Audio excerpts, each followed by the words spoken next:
To the officiant pastor or bishop, to my fellow yoke servants in the vineyard, to the members of the Greater Light Ministries, and very especially to the late Jeffrey's children, Chauncey, Mayanna, Talisha, and their mother, to Carl and his children, Jalen, Jaslyn, Jacob, and Silas, and their mother, to Sam and his children, Daniel and Lincoln, and their mother, to my cousin Georgia, who is present, and to all of my cousin Joyce's siblings who could not be there for various reasons, for health reasons, and of course for other issues that made it impossible for them to come.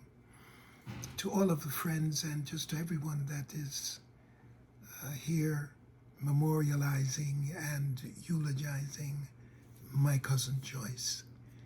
I just want to talk a little bit about my cousin Joyce.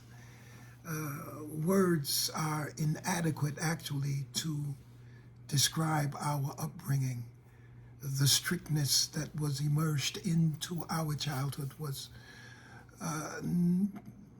no less than oppressive to the modern mind. And yet, despite being nurtured in this environment, my cousin Joyce acquired and maintained my Uncle George's passion and my Aunt Cooley's sensitivity. That's her mother and father.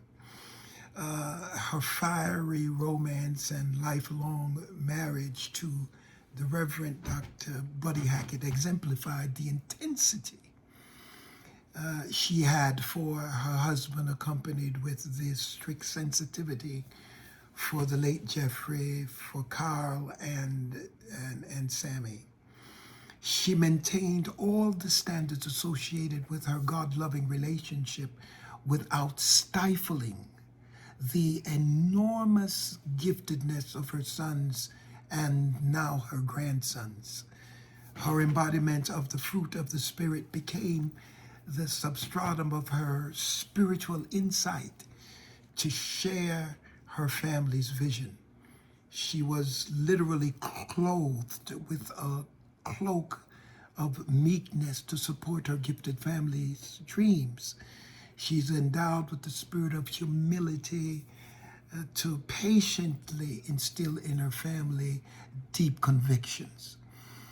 God granted her access to divine wisdom to interpret and provide for the needs of the congregants that she inherited to, and of course to the Greater Light Ministries.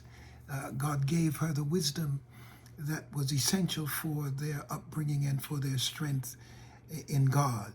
My cousin Joyce always expressed a genteel hospitality. Even when she was a visitor in someone else's home, in my home, she was just so congenial, so quick to love, quick to serve, quick to forgive, quick to encourage, quick to edify. She was a builder of human spirit, of the human attitude towards God. She that's what she did. My cousin Joyce knew her place. She loved her calling as a wife, loved her calling as a mother and a grandmother, as a servant of the people of God. She was a gift from God, clothed in holiness, a gift from God, garnished with righteousness, a gift from God. She was adorned with wisdom. My cousin Joyce, a great woman from and for a great family, committed to a vision to continue to do a great work for no less God than the God we serve, a great God. I think many times as I considered Joyce, my cousin Joyce, on this journey, I think of the time that I went to visit the late Bishop Arthur Brazier. The late Bishop Arthur Brazier was an incredible human being. At his funeral, of course, the president's wife was there, President Barack Obama's wife, and all the members of the staff except the president, the The mayor of the city of Chicago was there. The governor was there. The senators were there.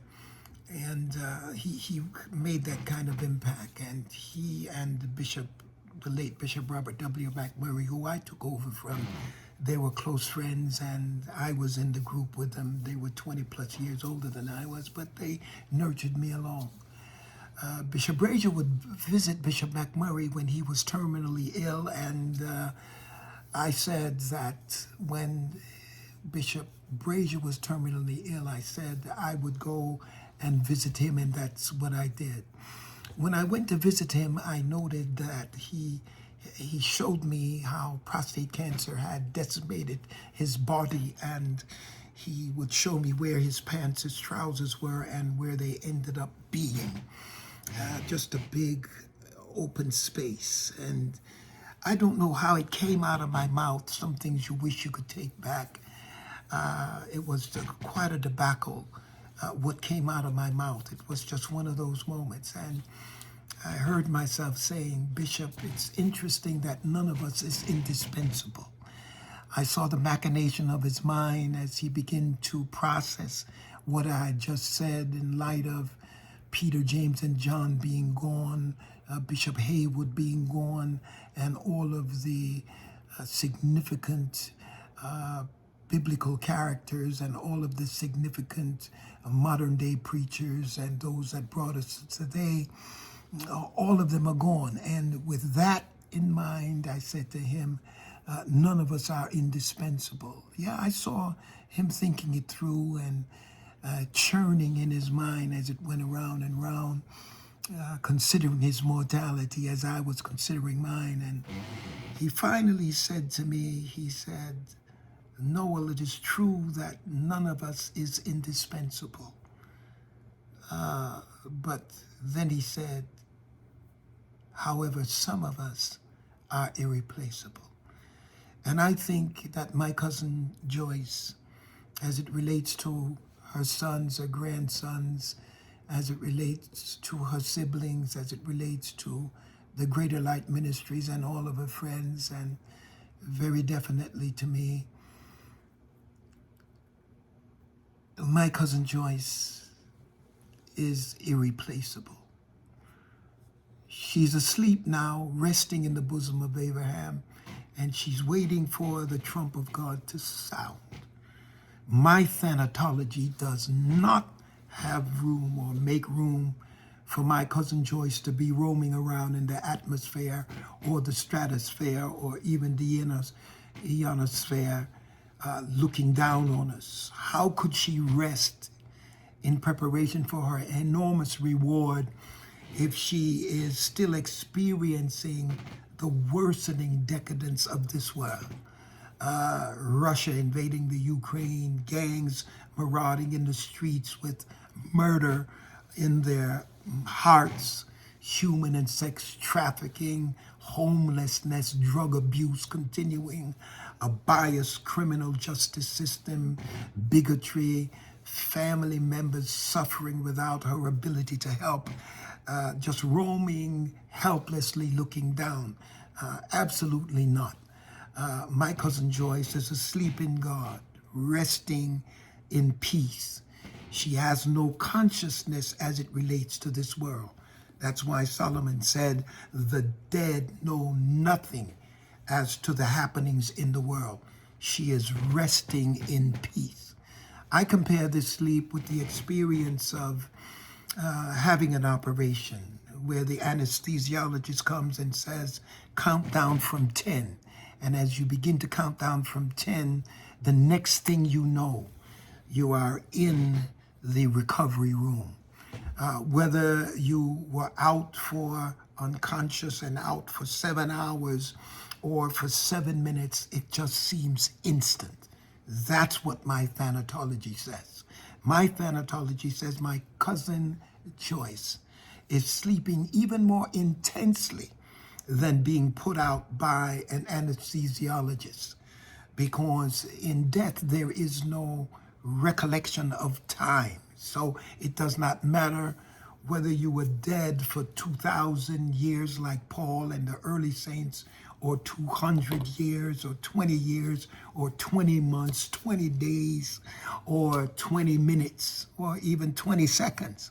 It will seem like you just went to sleep and instantly you awake with Christ. My cousin Joyce, like the rest of the saints, will fully understand when the Lord said, I will never leave you nor forsake you. Oh yes, she will not be able to say, O death, where is your sting? Only the mortal who put on immortality can say, O death, where is your sting? However, as corruptible puts on incorruption, my cousin Joyce will declare unequivocally, O grave, where is your victory? Oh yes, that's why the Lord says he delights in the death of the saints. And of course, I want you now to send her home. I wish I were there. Send her home with the resounding joy of a victorious warrior.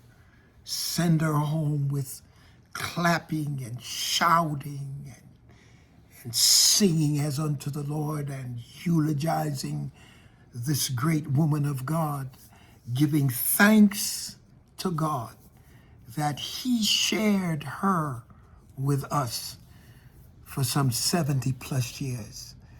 And I say to you, the God of all comfort will comfort each one of us.